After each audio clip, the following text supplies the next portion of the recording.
আসসালামু আলাইকুম এভরিওয়ান।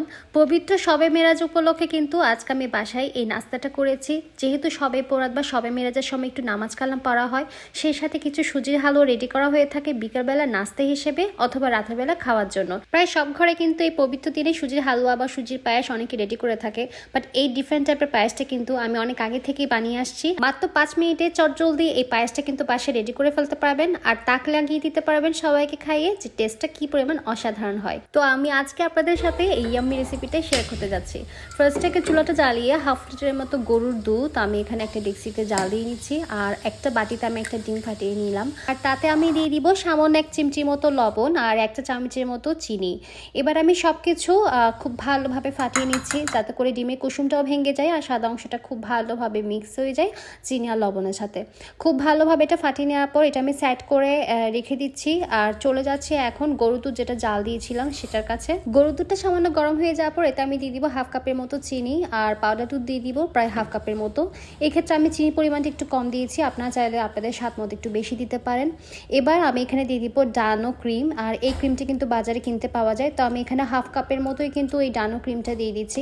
এতে করে কিন্তু টেক্সচারটা অনেক স্মুথ হয় আর অনেক ইয়াম্মি একটা ফ্লেভার চলে আসে। চুলার আঁচটা কিন্তু একদমই ছোট রেখে আমি হ্যান্ড উইচের সাহায্যে খুব ভালোভাবে সবকিছু মিক্স করে নিব। চুলার আঁচটা একদম মিডিয়াম থেকে ছোট ফ্লেমে রেখে কিন্তু 3 থেকে 4 মিনিট পর্যন্ত একটু পরপর হ্যান্ড উইচের সাহায্যে টেনে দিতে হবে, যাতে করে সবকিছু খুব ভালোভাবে মিক্স হয়ে যায়, তলাতে লেগে না যায়। দুধটা যখন একদম অর্ধেক পরিমাণ হয়ে আসবে, মানে ঘন হয়ে আসবে, ঠিক তখনই আমি যে ডিমটা ফাটিয়ে রেখেছিলাম চিনি দিয়ে আর লবণ দিয়ে মিক্স করা, সেই ডিমটা আমি একটু একটু করে দিয়ে হ্যান্ড উইচের সাহায্যে নেড়ে চেড়ে দিব।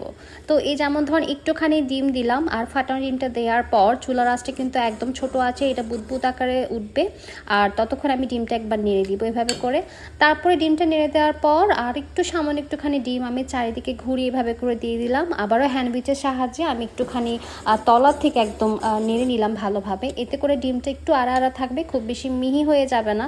খুব বেশি নাড়তে গেলে কিন্তু খুব বেশি মিহি হয়ে যাবে, তা আমার একটু একটু করে হ্যান্ড উইচের সাহায্যে নাড়তে হবে। আমার কিন্তু অলওয়েজ একটু ডিফারেন্ট টাইপের রেসিপি ট্রাই করতে অনেক বেশি ভালো লাগে। তো এটা আসলে উত্তরবঙ্গে মানুষরা প্রচুর পরিমাণে এই পায়েসটা কিন্তু রান্না করে খায়।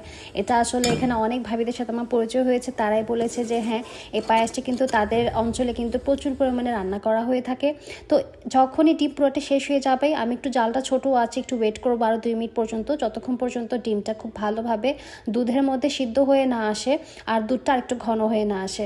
তো এই দুধটা যখন 2 মিনিট পর একদমই ঘন হয়ে গিয়েছে, যে দেখেন মানে ডিমটা একটু দেখা যাচ্ছে, আবার দুধটা কিন্তু একদম তরল জাতীয় আছে, ঠিক তখনই আমি এটা চুলা থেকে নামিয়ে নিব, কারণ এটা কিন্তু ঠান্ডা হয়ে গেলে আরও ঘন হয়ে আসবে।